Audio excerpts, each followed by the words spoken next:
Assalamu alaikum. I am homeopathic Dr. Malik Naveed. Today my topic is burning foot syndrome. इसका मतलब है कि पाँव में जलन क्यों होती है। जिन्होंने ये चैनल सब्सक्राइब नहीं किया बराए मेहरबानी इस चैनल को सब्सक्राइब करना ना भूलिए ताकि आपको इसी तरह की वीडियोस और मिलती रहें। पाँव में जलन की बहुत सी वजूहात हो सकती हैं। ये बज़ात ख़ुद एक बीमारी की अलामत है, यानी कि बहुत सी बीमारियों की अलामात को शो करती हैं कि जो है ना वहाँ पे एक बॉडी का जो ऑर्गन्स हैं बताता है यहाँ पे कोई डैमेज हो गया है या कोई बीमारी हो गई है या कोई वेन या आर्टरीज प्रेस हो गई है, तो उसकी अलामात को ये एक अलामत शो करती है कि बीमारी की अलामात को शो करती है, दिखाती है, बताती है कि इसमें हाथ पाँव में जलन हो रही है। बज़ात ख़ुद ये एक बीमारी नहीं है। तो चलते हैं, क्योंकि इसमें ये देखा गया है कि इसकी बहुत सी वजूहात भी हो सकती हैं। ज़रूरी नहीं है कि बीमारी की वजह से भी ही ये हाथ पाँव में जलन हो। तो सपोज़ अगर मौसम के मुताबिक आ जाएं, तो अगर आप गर्म ज़मीन पे पाँव रख दें फ़ौरन ही पता चल जाता है कि ये ज़मीन गर्म है, क्योंकि हमारा बॉडी के अंदर असाब वगैरह काम कर रहे होते हैं, हराम मगज़ के साथ जुड़े हुए होते हैं। तो उसके साथ जो मैसेजेस जाते हैं तो वहीं से हम रिप्लाईज़ करते हैं, फ़ौरन ही रिप्लाई करते हैं कि ये जो है ना करना चाहिए, ये नुकसानदेह चीज़ है, ये जो है ना बॉडी को नुकसान देगी, ये फ़ायदा देगी। तो इसी तरह से हमारी बॉडी के अंदर बहुत से असाब काम कर रहे होते हैं, इसी तरह से वो मैसेज जाते रहते हैं।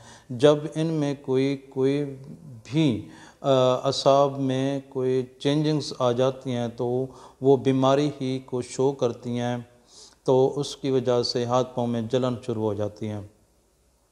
नंबर 1, अगर डायबिटिक का पेशेंट है तो उसमें जो है ना न्यूरॉन्स के अंदर तोड़ फोड़ होती है, तो उस वजह से, क्योंकि उसी वजह से बॉडी के मैकेनिज़्म में भी तब्दीली हो जाती हैं, तो शुगर की वजह से भी इसमें हाथ पाँव में जलन होती है। अगर ये बहुत ज़्यादा क्रॉनिक हो जाए तो उसकी वजह से भी ये हाथ पाँव नमनेस भी हो जाते हैं और उसके पाँव के अंदर स्क्रैच वगैरह भी आ जाते हैं। दूसरे नंबर पे ये है कि अनीमिया का पेशेंट, अनीमिया का जो जिसमें ब्लड की कमी होती है, जिसमें vitamin B, vitamin B6, B12 यानी कि विटामिन सी की जब डेफिशिएंसी होती है तो उसकी वजह से भी हाथ पाँव में भी जलन होती है।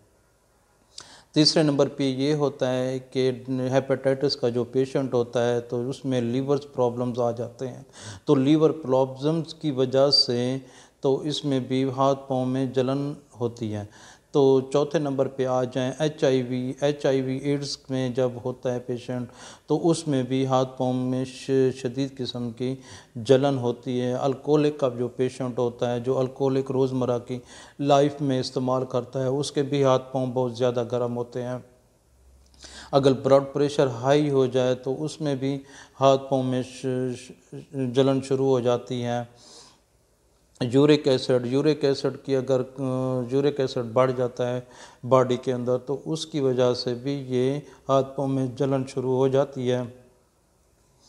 तो जलन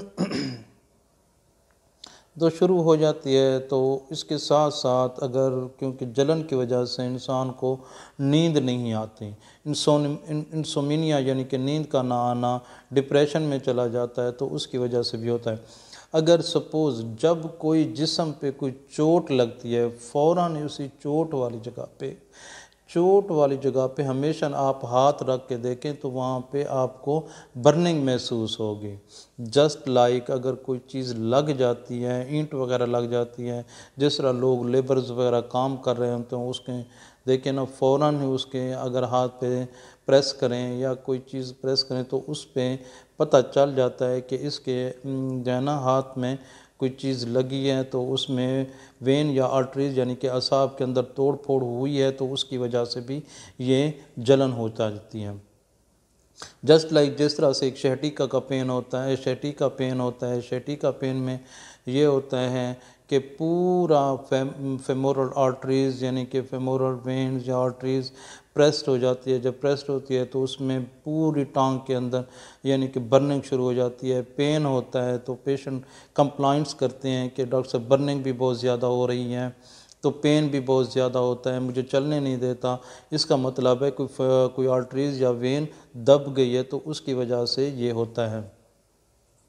अगर माइग्रेन पेन हो जाता है, माइग्रेन पेन में आप देख लें तो जब आप फ्रंटल लोब यानी कि दिमाग के सर के फ्रंटल लोब पे जब आप हाथ रखेंगे तो फ़ौरन आपको पूरा माथा जो है ना आपको गर्म महसूस होगा जब सर में दर्द होता है। तो ये भी एक कंप्लेंट्स होती हैं। इनका जो है अब चलते हैं होम्योपैथिक तरीका इलाज कैसे करते हैं। शुगर के पेशेंट में हम जो है ना एसिड फास्ट, सेजिजियम वगैरह की इस तरह की मेडिसिन वगैरह यूज़ करते हैं। अगर विटामिन बी या सी की कमी हो जाए तो उसमें हम इसमें लेसिथीनियम होगी, चैलिडोनियम होगी, इसी तरह की मेडिसिन यूज़ करते हैं।